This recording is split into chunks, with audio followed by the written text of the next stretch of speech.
যদি ওরা আমাকে সত্যি ফেলে এটি হবে শহীদী মৃত্যু।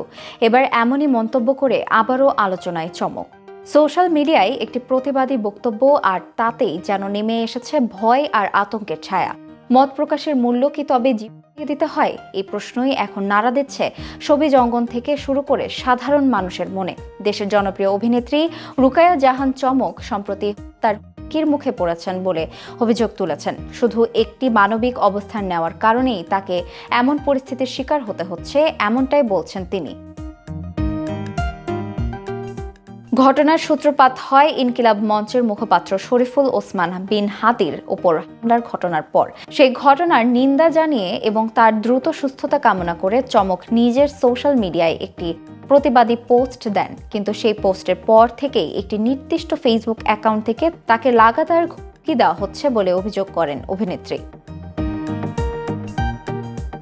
নিজের ফেসবুক পেজে প্রকাশিত এক ভিডিও বার্তায় চমক জানান তাকে সরাসরি হত্যার হুমকি দেওয়া হচ্ছে এবং তার ব্যক্তিগত ফোন নম্বর ছড়িয়ে দেওয়া হচ্ছে।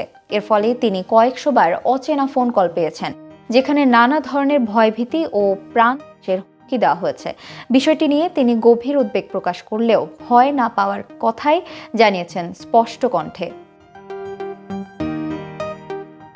ভিডিও বার্তায় চমক বলেন, আমি মনে করি আমি অন্তত দেশের জন্য কিছু করতে পেরেছি, আর যদি ওরা আমাকে সত্যি ফেলে তাহলে এটি হবে আল্লাহর পক্ষ থেকে সুন্দর একটি উপহার। এটি হবে শহীদ মৃত্যু। তার এই বক্তব্য মুহূর্তেই সামাজিক যোগাযোগ মাধ্যমে ছড়িয়ে পড়ে এবং নানা প্রতিক্রিয়ার জন্ম দেয়। তিনি আরও বলেন, অনেকেই তাকে নিরাপদে থাকার পরামর্শ দিচ্ছেন, ঘরের বাইরে না বের হওয়ার কথা বলছেন। তবে এসব অনুরোধের জবাবে চমকের অবস্থান স্পষ্ট। তিনি ভয় পেয়ে ঘরে বসে থাকবেন না। তার ভাষায়, তোমরা আমাকে নিয়ে চিন্তা করো না। আমি যদি সত্যি যাই সেটি হবে গর্বের। আমি খাওয়ার ভয়ে বাসায় বসে থাকবো না। চমকের এই সাহসী অবস্থান যেমন প্রশংসা কুড়াচ্ছে, তেমনি প্রশ্ন তুলছে দেশের মত প্রকাশের নিরাপত্তা নিয়েও।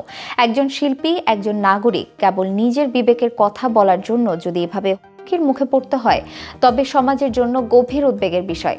চমকের ঘটনাটি এখন আর শুধু ব্যক্তিগত নয়, এটি হয়ে উঠেছে মত প্রকাশের স্বাধীনতা ও নাগরিক নিরাপত্তার এক গুরুত্বপূর্ণ প্রশ্ন।